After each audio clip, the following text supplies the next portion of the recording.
বিয়ের ৩৮ বছর পর স্ত্রীকে তালাক দিয়ে ২২ বছরের এক তরুণীকে বিয়ে করেছে একজন পুরুষ। কারণ এত বছর পর তার মনে পড়েছে ছেলে সন্তানের কথা। ৩৮ বছরের সংসার দুজনেই বেশ সুখেই ছিলেন। তাদের ৪ মেয়ে, ৪ জনকে বিয়ে দিয়েছে। বিপাকে পড়লেন প্রথম স্ত্রী। বৃদ্ধ বয়সে এটা কিভাবে মেনে নিবেন? নিজের কথা বাদ দিলেন, মেয়েদের তো সংসার আছে, তাদেরও সম্মান আছে, মুখ দেখাবেন কি করে? মেয়েরাও লজ্জায় মুখ লুকালো।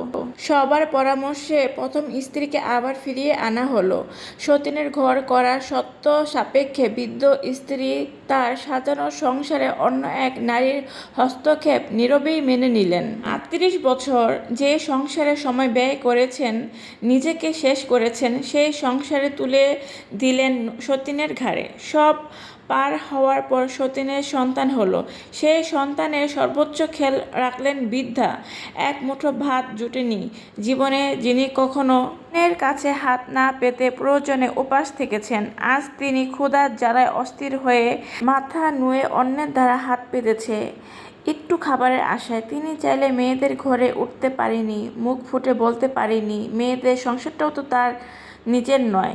তারা চাইলে জোর খাটিয়ে নিজের মাকে রাখতে পারবেন না। তাছাড়া সমাজও বলবে এটা কথা আছে, স্বামী বেঁচে থাকতে মেয়ের ঘরে থাকা ব্যাপারটা ভালো না। যৌবনের রঙিন সময় বৃদ্ধ কি বুঝেছিলেন ভবিষ্যতে তার জন্য কি করুণ এক নিয়তি অপেক্ষা করছে? যদি বুঝতেন তবে কি সংসারটাকে নিজে ভেবে এত সুন্দর করে সাজাতেন? ছেলেহীন সংসার, ৪টি মেয়ে, নিজে সন্তুষ্ট থাকা স্বামীকে দেখে কখনো কি ভেবেছিলেন এই মানুষটি একদিন বদলাতে পারে? জীবনের শেষ সময়ে বৃদ্ধ সুখকর হয়নি। ৩টি বছর সতীনের ঘর করে একদিন তিনি মৃত্যুকে বরণ করে নিলেন। তবে তার আগে দেখে গেল মানুষ কিভাবে বদলায়। জীবনে মানুষের ভালোবাসা বদলায়। ছেলে সন্তানের বাবা হয়ে স্বামীর উচ্ছ্বাসটুকুও দেখে গিয়েছেন, কিভাবে স্বামী তার দ্বিতীয় স্ত্রীকে নিয়ে ভবিষ্যৎ সাজায়, স্বপ্ন দেখে এবং প্রতিটি মুহূর্ত রঙিন করে। সেটাও নিজের চোখে দেখেছিলেন। অসহায় বৃদ্ধার হয়তো কিছুই করা ছিল না, হয়তো আপন মনে ভেবেছিলেন কি ভুল ভরা এক জগৎ, কি নিষ্ঠুর নিয়তি। অতিরিক্ত বিশ্বাসের ফলে প্রতারিত হওয়া তরুণ হয়তো বা নিজেকে দোষারোপ করেছিলেন বহুবার। হয়তো বা ভাতের খালি প্লেট ঝরঝর করে তার চোখের থেকে পানি ঝরত। রাতে নিঃশব্দ হয়ে জীবনের সুন্দর সময়গুলোর কথা মনে পড়ত।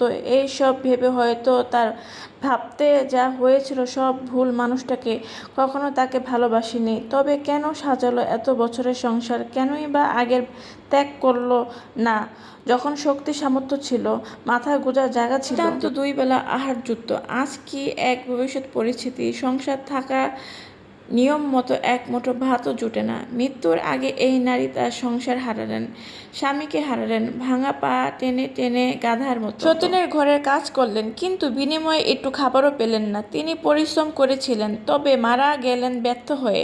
প্রমাণ হলো যে তার পুরো জীবনের ভুল পরিপূর্ণ ছিল। এর চেয়ে করুণ নিয়তি আর কি হতে পারে? আহারে জীবন, আহারে ভাগ্য, ভাবতে অবাক লাগে। প্রতারণা করা মানুষগুলো একদিন ভালোবেসেছিলেন, নিজের সবটুকু উজাড় করে দিয়েছিলেন নিজের জন্য, জায়গা করে নিয়েছিল বিশ্বাসের চরম মাত্রা। কিন্তু সময়ের চক্র তারা আজ বদলে গিয়েছে হিংস্ররূপে। মানুষ বদলায় প্রতিটি মুহূর্তে, ভালোবাসা বদলায়। আজ বিশ্বাসের শিকড়ে যে জড়িয়ে আছে, ভবিষ্যতে সে প্রতারণা করবে না এর কোনো নিশ্চয়তা নেই।